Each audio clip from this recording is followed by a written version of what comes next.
আমার জীবনে আমি প্রথম যে মাদ্রাসায় এসেছিলাম সেটা হলো এই জিরি মাদ্রাসা 2011 সালে। কেন এসেছিলাম জিরি মাদ্রাসায় এটা আজকে আপনাদেরকে একটু জানাবো। আমি তার আগে 1 বছর জেলে ছিলাম, আপনারা অনেকেই হয়তো জানেন। কারণ ফ্যাসিস্ট শেখ হাসিনার সাথে, শেখ হাসিনার সরকারের সাথে আমার বিরোধ ছিল।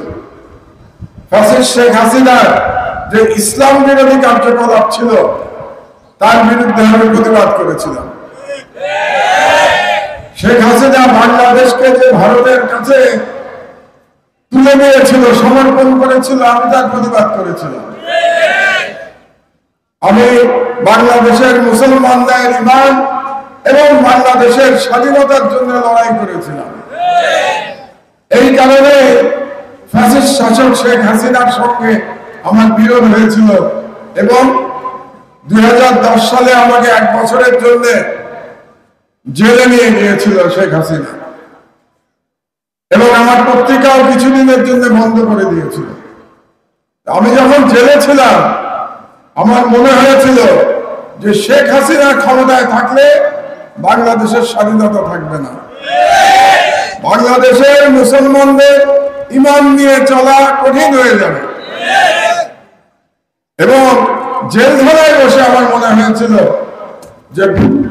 যে বাংলাদেশের স্বাধীনতা এবং বাংলাদেশের মুসলমানদের ঈমান আকীদা যদি রক্ষা করতে হয় তাহলে পরে আমাদের মুসলমানদের মধ্যে ঐক্য থাকতে হবে এবং মুসলমানদের মধ্যে যদি ঐক্য থাকতে হয় তাহলে সেই ঐক্য গঠনে নেতৃত্ব দিবে আলেম সমাজ।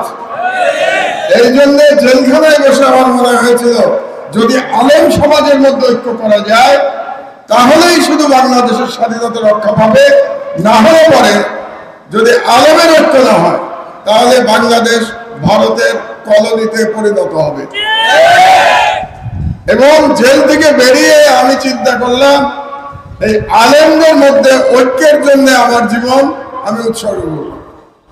সেই যে জিরি মাদ্রাসার থেকে আমার যাত্রা শুরু হয়েছিল, এই যাত্রা শেষ হয়েছিল হেফাজতে ইসলাম প্রতিষ্ঠার মাধ্যমে। কারণ হেফাজতে ইসলামের প্রতিষ্ঠাতা ছিলেন মরহুম আল্লামা শফি, কিন্তু পিছন দিক দিয়ে তাদের মধ্যে ঐক্য করার জন্য আমি কাজ করেছিলাম।